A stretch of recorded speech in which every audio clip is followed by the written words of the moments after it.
If your gun's not ready to use, just put it in the holster. If you're not going to get ready to shoot with it, just put it away. This is absolutely useless.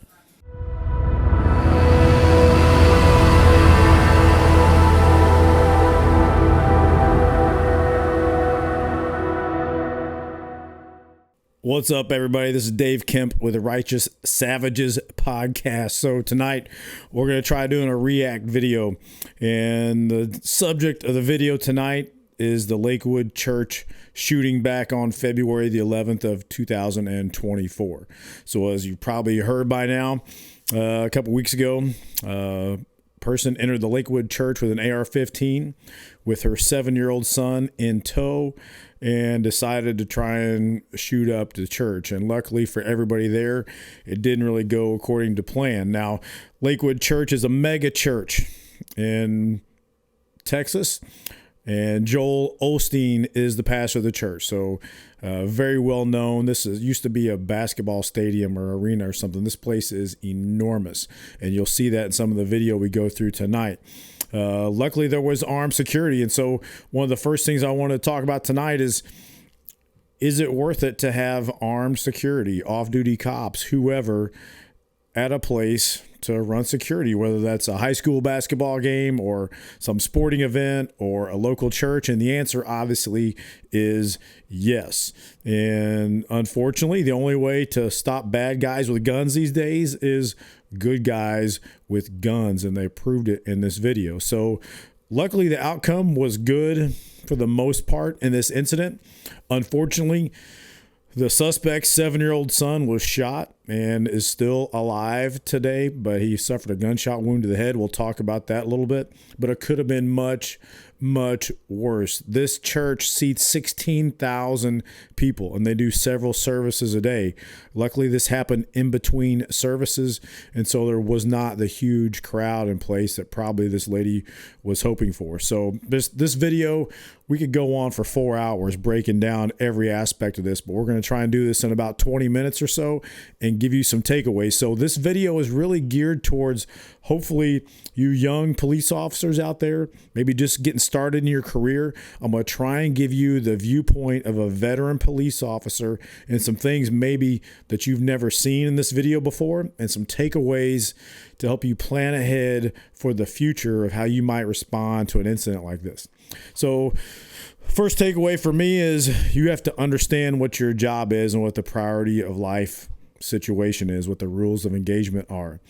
So you are not the most important person. If you are a responding officer or you're working armed security at a venue, innocent people are the most important. Your safety and your protection is second on the list. Suspects are down third at the very last on the list. So you have to understand that concept. And this job, policing, is not for everyone. You know, we talk about this concept of being in law enforcement a guardian and or a warrior. And I think you need to be, some people say, well, you need to be part guardian and part warrior, 50-50 split. I think you need to be 100% guardian. You need to have empathy and feelings and care and love for the people that you're out there trying to protect, including suspects. And you need to be a 100% warrior, because if you're not that, you are going to fail at being able to protect people against the worst form of evil out there in the world, and that's these active killers out there today. So we're not going to go through the video just second by second. Watch the video yourself the whole way through, and then come back and watch the breakdown. So the suspect in this, her name was Genesee Moreno. She shows up at the church with her 7-year-old son wearing a trench coat and walks in a side door. She tried to get in the main doors that were locked. Apparently, she walks on a side door unabated and starts walking down the hallway and pops off around from her AR-15. So we'll go ahead and play this video here. We'll watch her entry into the side door. Shows up in a pretty nice vehicle there. Is getting her son out of the backseat of the car. She's got a backpack on, and she's got an AR-15. So when she walks in the door, I'm presuming that the long gun was probably under the trench coat. But she probably could have had the gun held straight up in the air, and most of these people would not even notice. Most people in my experience, are not really paying attention to other people around them. So she walks in pretty easily. You see the officer up against the wall on the right there looking at his cell phone. That's not really a good look. If your job is to be armed guard security for a church, you need to keep that to a minimum. And I realize maybe the wife might text you and tell you to bring home some milk from the store, but you should not just be posted up with your foot on the wall with your face in your phone. So here in a second, first shots are going to pop off. And this corner, you see a couple hallways here where you got the main door, you got the people walking towards you in the hallway. And it's a sweeping, curving hallway. So it's not really a right angle here by the front door where you came in. You'll hear in a second. I don't know if you'll hear it initially here with the first shots pop off.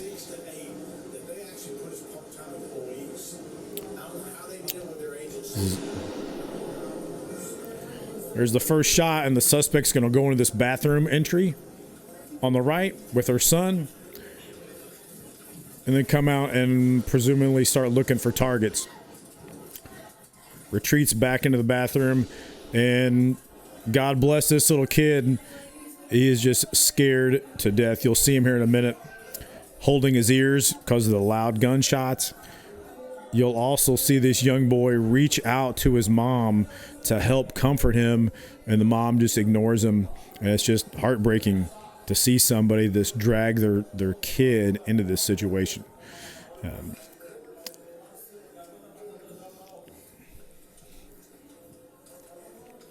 On the far left, you'll start to see the first approaching employees and armed security in plain clothes and suits. And the suspect bolts off to the right towards some more people at the church.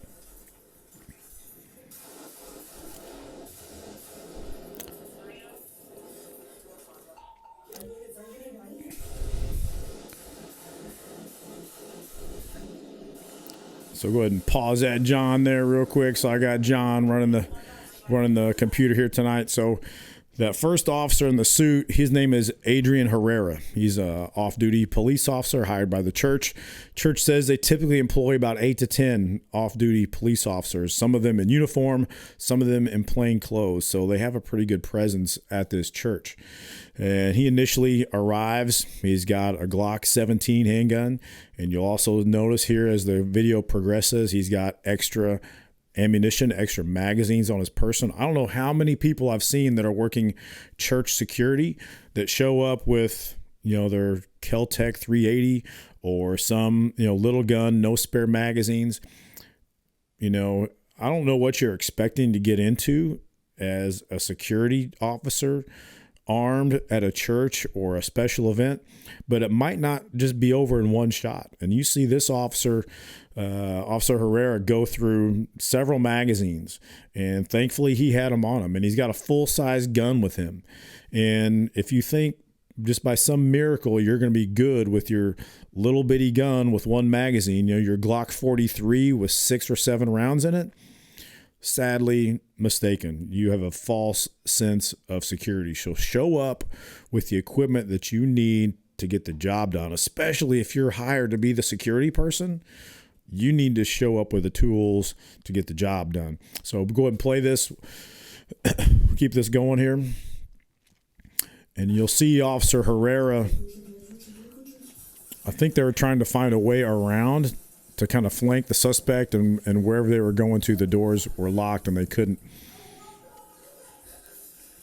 The suspect there has retreated back kind of towards the front door a little bit.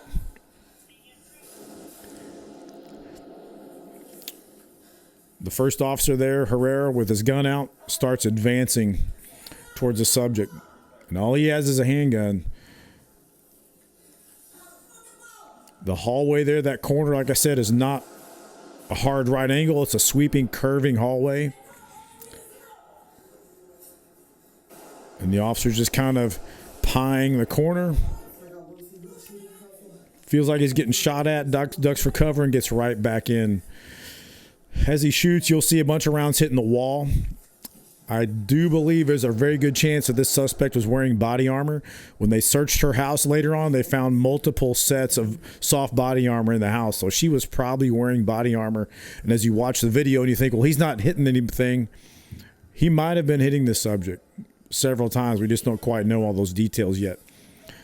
Suspect is having trouble with the gun now. She starts saying, I need help. I have a bomb. And Herrera keeps advancing and keeps firing. And I believe probably hits the suspect in the leg at this point.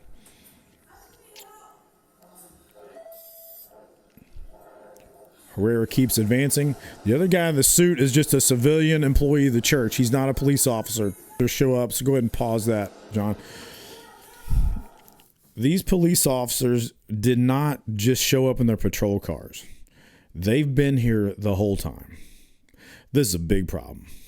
This is a big problem. And we'll see the body cam footage from them here in a minute. But you've got one plainclothes police officer battling the suspect by himself while 3 other cops are down the hallway hiding in a doorway. This is bad. This is a bad deal. This job is not for everybody. And you have to think about these scenarios ahead of time. This is what's important to remember. Every single gunshot from the suspect is probably somebody being killed. If this is in a school and you hear a gunshot from the suspect, unfortunately, that's probably a 5-year-old that just got shot in the face. So every time you sit behind a corner and don't do anything because you're afraid, you are failing the innocent victims of wherever you're at. Is it scary? Yep. Is it dangerous? Yep. Is it going to be a bad deal? Yep. Is it your job to rush to the sound of gunfire and eliminate the threat? Yep, that it sure is. That's your job. Your job is not to make sure you're safe and you go home. Everybody says the number one job of cops is to go home at night. That's not your number one job. The number one job is to make sure all the innocent people go home at night. And you're number 2 on the list. Your safety is secondary to innocent civilians. You swore to do that job, but if you can't do it, then go do something else. Work at a flower shop, do whatever. Don't do this job. All right, so we'll continue here. We're probably going to switch into another camera angle here in just a second. Finally, the 3 uniform officers show up and do nothing.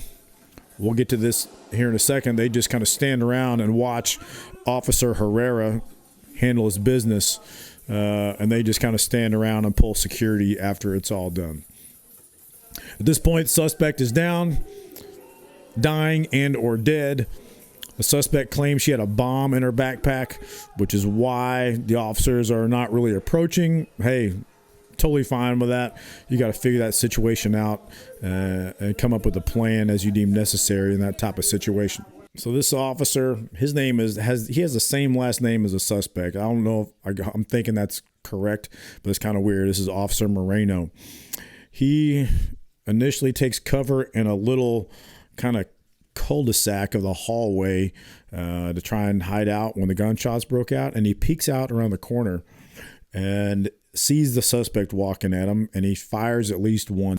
Officer fires, ducks back into the hallway, and go ahead and pause that. Here's a couple things. So first of all, let's talk about firearms capabilities of police, civilians, whoever.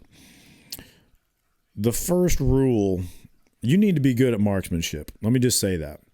If all you do on the range is practice the bill drill and try and get 6 rounds off in 2 seconds and do everything as fast as you can, you are cheating yourself. It's going to take you years and years and years of doing the basics. You need just to be good. You need to have good marksmanship skills. Officer Moreno here has got a Glock 17 with a Trijicon RMR and looks like a Surefire X300 Lite on his gun. He has got a high-tech handgun here, and unfortunately, you can watch this video several times if you want to. The 7-year-old that was shot in the head in this incident, I don't believe was shot by the suspect. The suspect had an AR. The 7-year-old is alive, had 2 brain surgeries, but is still alive as we record this today. I believe that in this exchange of gunfire right here, Officer Moreno missed the suspect and shot the 7-year-old in the head. Now, I don't put all the blame for this on Officer Moreno. This is, this evil was brought to him and they're trying to stop a suspect, but you are accountable. You can tell yourself all day long that there's a mad woman with an AR-15 and we had to do something. I don't know how well I could live with myself if one of the rounds I fired missed the suspect and hit a 7-year-old and possibly killed them. So it is critical. The only thing that counts here are hits. That is it. It doesn't matter how fast you can shoot here. You need to have a solid level of skill and marksmanship where you can put your sights on target, prep the trigger, squeeze the trigger, and hit what you're shooting at in the face of extreme danger looking down the barrel of an AR-15, essentially. So I'll go ahead and hit the play on this. This officer ducks back into this little hallway cul-de-sac. The suspect heads in his direction and walks past him. The suspect does not see the officer hiding out in here, and the suspect is 10 to 15 feet away from him in the hallway. Officer's on the radio trying to call for help. He's not really trying to figure out where the suspect is at. The suspect is talking right around the corner. Officer knows she is there. She says, "You killed my son," and keeps firing down the hallway. So pause that right there, John. Every one of the gunshots that this officer is listening to could be cops getting killed in the hallway. This officer knows this lady is shooting at cops down the hallway, and he sits there. He sits here and does nothing. And you might be thinking to yourself, for the civilians watching this, the people that aren't trained, you might think, well, what is he supposed to do? Just pop out from the hallway and get his face blown off? No, he's supposed to pop out from the hallway and kill this lady. That's what he's supposed to do. And people always assume these are like suicide missions, but if the suspect is pulling the trigger, pointed at somewhere else, those are fractions, moments in time that they're not paying attention to you. So if you pop out from the corner with your firearm, your handgun in a ready position, it shouldn't take you but a half a second to acquire a target and get a shot off. The suspect would have to quit shooting, look to you, just think about the OODA loop and how that whole system works. It's going to take a minute. So is it tough? Yes, but that's where you're at. That's what you signed up to do.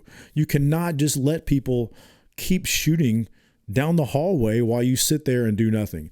Now, if rounds were blasting through the walls because you're getting shot at, you might have to hit the floor. I get that. But if you're not the target, if you're just sitting there listening to the shootout happen, this is a problem. This is a big problem. Now, second note, this officer, I talked about his gun, Glock 17, Trijicon, RMR. He's got all the high-tech stuff. He has no idea how to use a handgun. If you watch this video, he switches back from left-handed to right-handed, doesn't have a good grip on the gun. There's all kinds of things going on here. His grip, later on you'll see, he's got his weak hand thumb over his strong hand where the slide could just rip his thumb, almost clean off. It is just unbelievable the low level of skill this officer has. If you haven't mastered the basic marksmanship skills of a gun, you don't need a red dot. You don't need any other fancy things on your gun. You need to learn how just to shoot your gun. So go ahead and hit play on this. We'll watch it continue on. He has his gun out. He's not ready to shoot. This lady could come right around the corner, and he is not ready to get on target. He's literally just hanging out in the hallway 10 feet from this lady that could be killing kids right now. This is ridiculous. You've got to get around the corner and start getting rounds on this person right now without delay. This has to happen. He waits, shots still ringing out. These are mainly from Officer Herrera around the corner, engaging the suspect. If your gun's not ready to use, just put it in the holster. If you're not going to get ready to shoot with it, just put it away. This is absolutely useless. Keep switching back and forth. He's right-handed. You'll see later on he is a right-handed shooter, but he keeps switching back and forth between right and left-handed.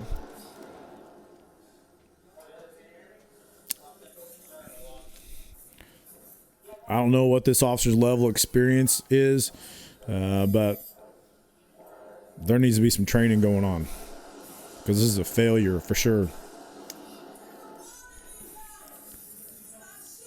She keeps saying she has a bomb in her bag. Stop shooting. He finally starts to pie around and peek around the corner. Gun not in any position, ready to shoot.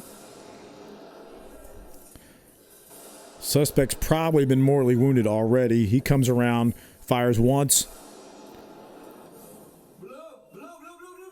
and comes out in the hallway. So anytime you hear officers saying blue, blue, blue, it means they're linking up with some other officers somewhere that probably didn't know where they are. We hear cops call that out all the time. You'll see the 7-year-old on the floor there. All right. So go ahead and pause this right here for a second. So on the news, they were, claiming these officers were heroes, and Officer Herrera in the suit there definitely was. The other cops don't deserve those accolades. And that kind of sounds, I was a cop for 29 years. I don't want to bash these guys because you know what? They did volunteer to show up there, but man, if this would have been a whole lot worse, you could have blamed it straight on them. And unfortunately for this officer, where the body cam is at now, I think he is the one that accidentally shot this kid.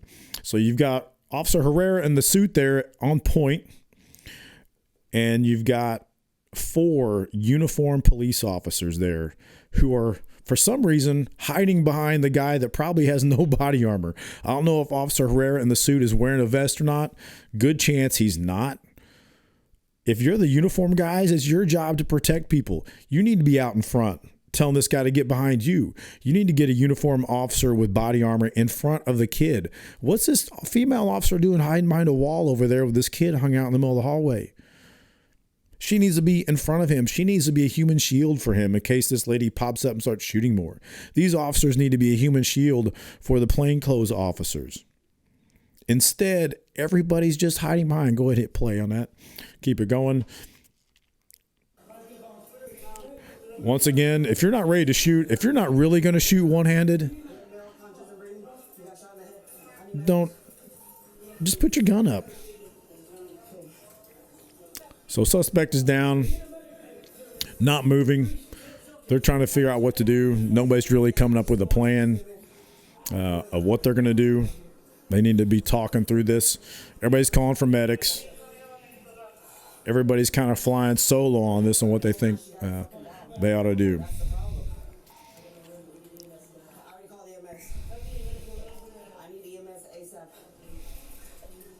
So there's Officer Herrera all the way up there by himself. And these officers, these uniform guys are just standing there. What's happening? You're just going to let the guy go up and check on this suspect by himself while you stand there 20 yards away? And they're like, okay, well, there's a bomb. What should we do? Well, if one officer decided to go check on this lady, you ought to go with him. Is it risky? Is it a bad decision? Maybe, but you're not going to let him go by himself up there. So they're going to go up. The scene control here is really horrible. And nobody knows what to do. Eventually, one of the employees of the church walks up and grabs the AR-15 from this lady right in front of the officers. And there's confusion about that.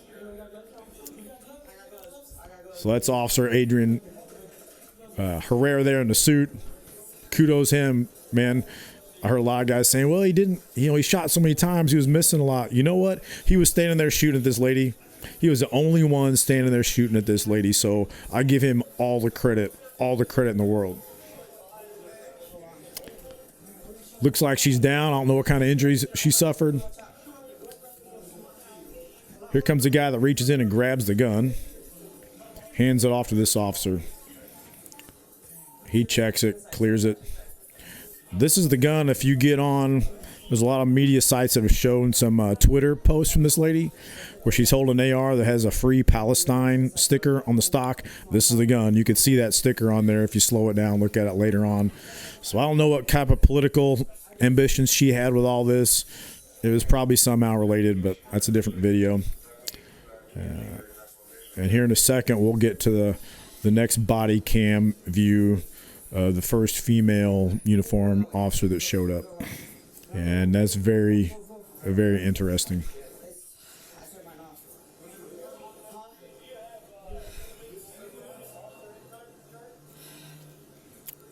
And we'll just get into a couple minutes of this next clip here.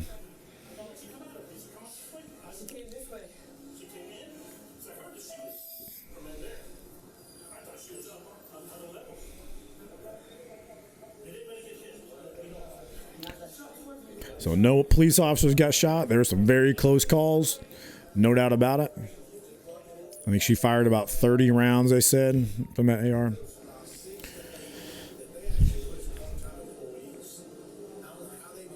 So here we go. You can pause this, John, for a second. So this is the body cam view of the 3 uniformed police officers that were standing there prior to the event. And there's Adrian Herrera in front of them. So go ahead and hit play. One shot has been cooked off so far. They're trying to figure out what's going on. I can understand you might not quite know.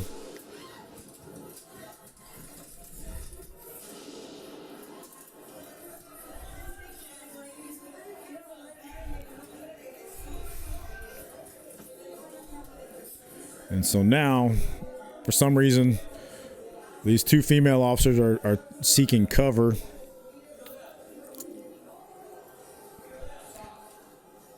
Officer Herrera is way down the hallway.